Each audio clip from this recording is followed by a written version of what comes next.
Hey everybody, we are back in my mom's wonderful kitchen and we are ready to start cooking a homemade pasta. And get toasted. Toasted, yay! Today we are drinking Kendall Jackson Chardonnay. Honestly, it's a family favorite. We drink this a lot. Actually, funny story, Mom had a bottle already chilling before I got here and I brought a bottle myself. Because it goes in the recipe. So it was just dry white wine. It was not specific as to Kendall Jackson Chardonnay. If you're just going to use a little bit for a recipe and you're going to drink the rest, you may as well get one you like. Mm-hmm. You know? It's very true. And it's good that he brought one because I don't think there's enough in the recipe anymore.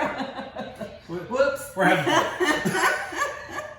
fun. Anyway, and by the way, these videos originally were targeted at coworkers. Apparently, there's been enough friends and family that have wanted to watch our videos that now I'm just going to kind of make them available for other people.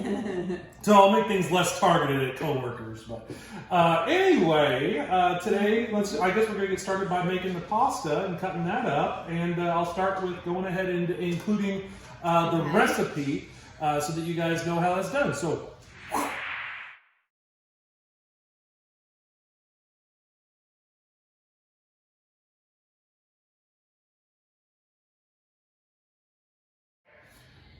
that was the recipe. This is the 2 cups of flour.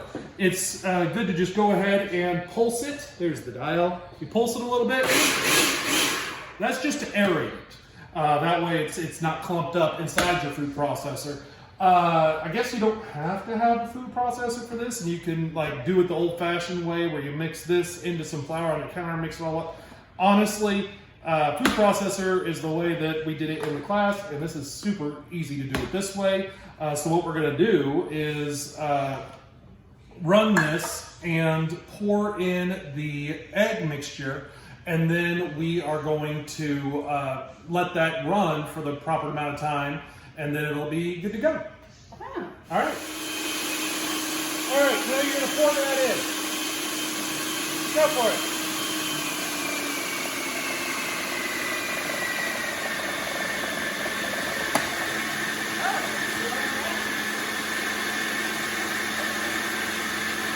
All right, so we had that in the food processor for about 30 seconds, no more than 40 seconds. Whenever I use my food processor at home, it tends to clump together and wrap around the side, but mine I think didn't, or does that because it runs at a slower speed. My mom's food processor only had 2 speeds and they were pretty fast. So it was actually all kind of, we had to dump it out and knead it together. But the next step is to knead it for 1 minute anyway. We didn't. Mike did it. Okay.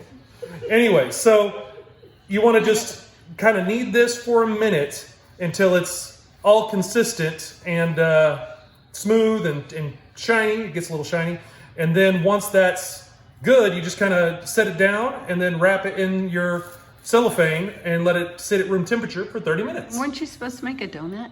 Well, it's basically the way that you knead the dough. In the class, they told you to just basically wrap it around the side and then compress it in the middle, and then eventually it kind of turns into a donut because it goes in the middle and you kind of flip it. But they recommend that you, whatever you need, you kind of go from the outside and then tuck it into the inside.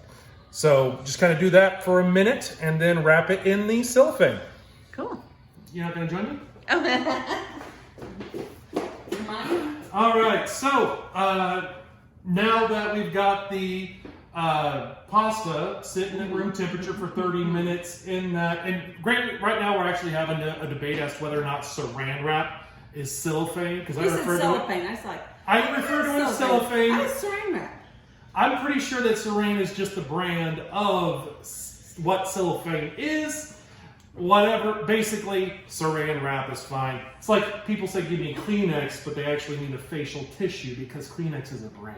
Okay, I'll go with that. Whatever. So while it's sitting in said plastic, we are going to go ahead and start working on the toasted walnuts. So I've already put some walnuts in this little food processor that might be older than me. I know, probably. Uh-oh. There we go, it's working. Yeah, and so basically, we're just chopping up the walnuts. Then we're going to coat those in some extra virgin, olive oil. Okay. And then just kind of toast those in the oven. I don't think I've got an actual typed out recipe for that yet. I've got handwritten notes on the side. I'll show you I'm just going to take a picture of my recipe and you guys can do with it as you will.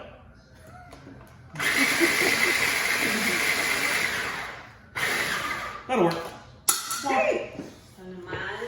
Just going to show them what I did with the walnut.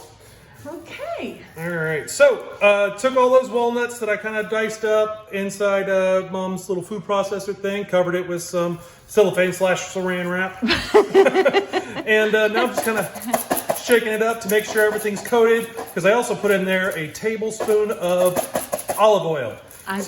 We just want to make sure that's nice and covered, equally covered. Then you put that on a cookie sheet and let that toast.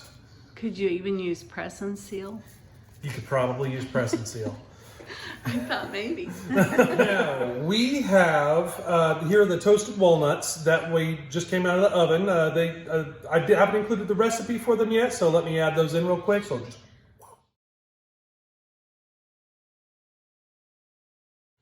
And then, all right, now we're back. And this is going to come into play later. This is actually something that you put on our finished meal. But now we are going to this is the dough that has been sitting out at room temperature for over half an hour. I forgot one of the parts to the pasta machine, so I went back home. But and I drank while he was gone. Yeah, she's been drinking a lot. But yeah, we're just going to cut this in half. Not a very good and then in half again. So yeah, we just kind of cut these into fourths, and now I'm going to show you kind of what that looks like after we run this through the pasta maker a few times. Oh. All right.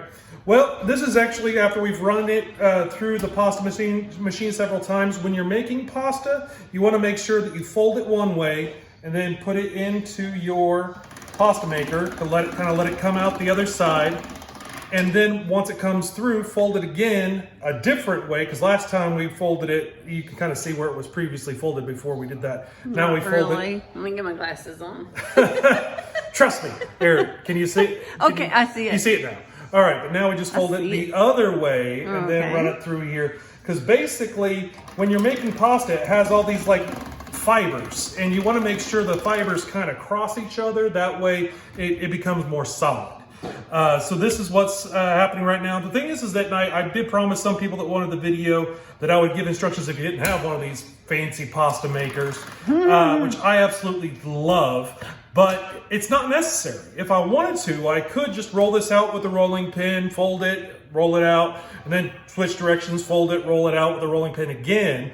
And then basically, and we have, I don't know if you see, we'll probably add some more flour, but I just basically been adding flour to my surface. This is in order to keep the dough from sticking.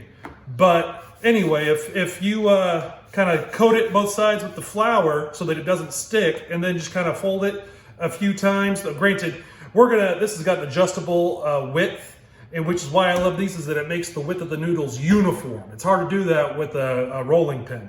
But, you know, this is going to get a lot thinner. But if it was incredibly thin, you just fold it over several times and then get your knife and then just kind of cut individual strips. And then whenever you fold them all out, you'd have your noodles. So, I mean, really, this is just a fancy and easier way to make all the noodles that we need. Now, like I said, this thing, I'll increase this to, it comes with 0, 1, 2. I go all the way up to number 3. But, you know, once I start to roll that through, obviously this is going to start getting longer, as you can see. The thinner it gets. And once we get that all the way thin, I'll probably film us sending it through the other side of this, because that's really the most fun part. You ready to catch? I'm ready. Okay.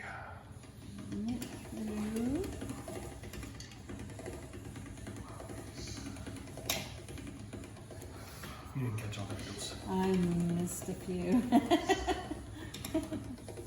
Hey. It's happening! Ooh, ah. Ooh, oh. Ooh.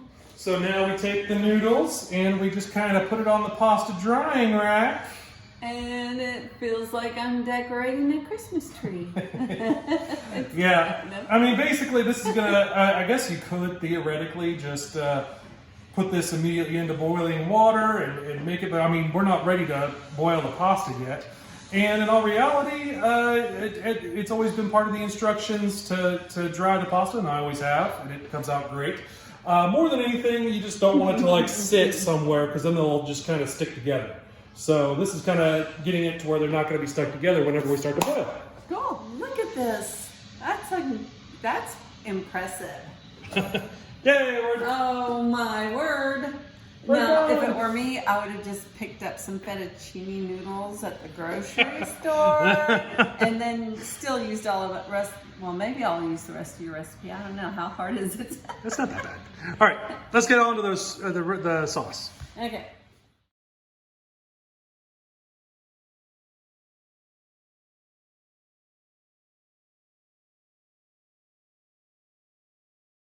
All right, so we're going to start this recipe by browning up half of one of these tubes of Jimmy Dean's sausage. I like hot, you can get any flavor. Basically, I just cut that in half and I freeze the other half and save it for the next time I'm making pasta. And that lady that can cook, what's that place? The name of the cook is That Girl Can Cook. That girl can cook. She actually used this. Yeah, you could just cut the tubes and I bought both just in case. yeah, I prefer to just cut this in half, and then that way I'm not slicing open all the individual links. It's easier. You can do whatever you want. I don't care anymore. Whatever. Now that sausage is browned up quite nicely. Thank you, Mom. Yay! All right, so now let's add 2 tablespoons of olive oil. 1, 2, perfect. And 1 small yellow onion. Which Mike diced up. Quite nicely. It's not, I brought my sharp knives from home. FYI, you can take all of your Cutco knives and send them in for free sharpening at any time. I don't think you've had those sharpened as long as I've been alive. Maybe once. All right, and let's add in 8 ounces of mushrooms. Mom went all fancy and got portobello.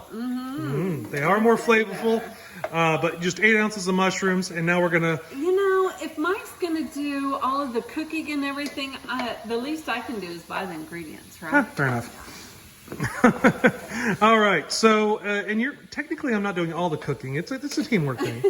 But now we're gonna cook these up until they are browned and kind of the onions are translucent and ready for the next. That's looking pretty good. Next step is to add garlic and cook until fragrant.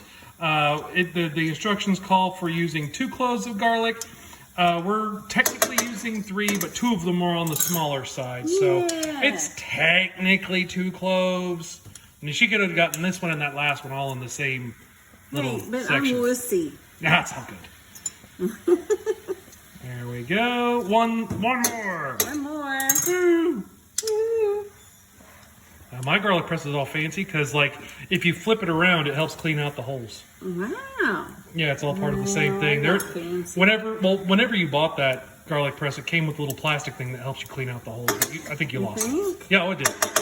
All right. So now let's cook that up until it's ready. All right, there we go. Garlic is smelling quite nice. So now we add 1 cup of wine. Maybe a little more. We don't have to tell anybody. Yeah, we gotta save it for drinking. It's also good in the meal. Okay, I'll let it overflow. Let it overflow. Hey, all right. We're guaranteed to have a cup in there. Fantastic. So now we kind of see how much is in there, and we're going to want to let this simmer uncovered until it has reduced by half. So that is what we're shooting for. All right. So that wine is looking pretty good. It's a good thing I brought a 3rd bottle. So we are through probably 2 bottles now, and luckily we've got a 3rd bottle to drink with dinner. I know, it's a good thing. Oh yeah. So now let's add that 1.5 cups. We're having fun. Oh yeah, 1.5 cups of heavy cream. Yay! There we go. And now let's see how good Mom is at this next part. You need to add salt, red pepper, and black pepper, but you're just kind of doing this to taste. I usually go a little heavier on the black and red pepper, but Mom's gonna have to listen to her gut. I'm gonna listen to you. No, just kind of sprinkle some in there. Salt. Oh, that's good. All right. And I'm going to wait for you to say that's good. No. I'm not going to say it. Just, I trust you. Oh, good grief. Let me get that. Did you not take that? Okay, there we go. Woo! Is that good? Sure. I mean, I could have been shaking, but that was a whole... Hey, that'll work. Red pepper flakes. There we go. And coarse ground black pepper. I better use this part. There we go. How's that look? Does it feel right? Do you feel it in your gut? I feel it. There we go. I'm feeling it. All right, so now we're... Actually, I'm feeling this pretty good. Yeah. It's a good thing we ended up bringing 3 bottles. Oh, you had 2 and I brought 1. Now we get to... Can we get toasted? Yeah, we are toasted. You kidding me? Hey, It's we're like having fun. your galloping gourmet, or what is the thing that you call it? The galloping gourmet. Oh, okay. Yeah, there you go. Apparently it's just a guy who gets drunk and cooks. I do that all the time. Should I be famous? Yeah. There we go. All right, so, all right. We are still waiting for our sauce to thicken up, Is gonna do but this. Mom is going to be adding, I'll just slide off the whole, Slide. oh, I usually It's just, happening. I usually just get my finger on the top of it and then just kind of slide the entire thing off. It works. But yeah, we're putting all of our pasta we made into the boiling water. Yay! It's almost Anybody dinner. seen Bridesmaids? It's happening. It's happening. Did not watch that. Oh, you missed a good one. Eh. What? It's happening. Mine's a lot more organized when I do that. I just kind of hold it over the pot and I just kind of slide the entire thing in. All right. Hey, but I've had a few glasses. Oh, that's true. All right. Well, this is going to look great. All right. There we go. Fun here. We're having a great time. Hey, this All right. is Mom Yes. videoing her son doing all the cooking. Yeah. If you can. Oh, What? no, we're going to watch that now. But yeah, if you. Oh well. I'll give you a Hey, second. doesn't this look yummy? And I'm so glad that Mike's in charge. Yeah. So he just tells me what to do. Now, Okay. whenever it comes to the shaky cam that's going on right now, that's because Mom's been drinking a ton. Okay. Hey, we don't want any wine going to waste. But yeah, the sauce is thickened Can't up. waste. The pasta was al dente, which basically means that it's of the right consistency. I forget what the actual translation is Help me from to the... get Okay. Good Lord, what is this footage going to look like? Okay, It looks tasty. good enough. But yeah, no, we're just I just mixed the sauce in with that. smells We're gonna mix that up and then serve it in a bowl, put it on some fresh grated Parmesan and the walnut, and it'll look great. In a bowl. Well, yeah, don't you put pasta in a bowl? I usually do it in a bowl. Do you want to do a plate? Whatever. What? This is the pasta that I've served in the bowl. I have grated this block of Parmesan into this Parmesan shredded cheese right here. I recommend going from the block because honestly, it does make a substantial difference to the taste and texture of the cheese. So just kind of sprinkle some on top of your pasta. And then this is your toasted walnuts, which you just want to kind of sprinkle on top of there. What? And then that is... But one thing. Well, Mike, oh, sorry. I think Go you ahead. should explain. What am I explaining? Why is it so much better to shred from the block as opposed to buying shredded cheese? Oh, well, in order for them to make sure that the shredded cheese does not clump together in the package, they add a desiccant. Okay. And so basically, since there's, they don't want the cheese to kind of, because even you can see right here, I mean, it's going to kind of clump up, especially if you ship it with a bunch of people, or with a bunch of, because if you squeeze that, it's going to clump. So I'll just kind of throw the clump in there. But in order to make sure that the cheese doesn't clump in shipping, they add a desiccant. And that obviously is not very tasty. So, yeah, Makes a difference. I recommend Sounds grating. creamy. Right. Grating from a good block. I got this from Reese's. Normally Walmart carries them, but we went to 2 Walmarts, couldn't find it.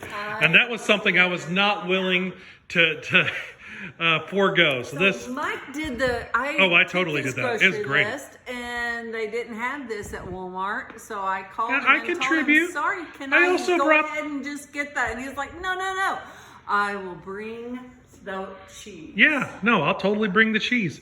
Oh, and I also brought the extra virgin olive oil. So I contribute. All right. Enjoy, everybody.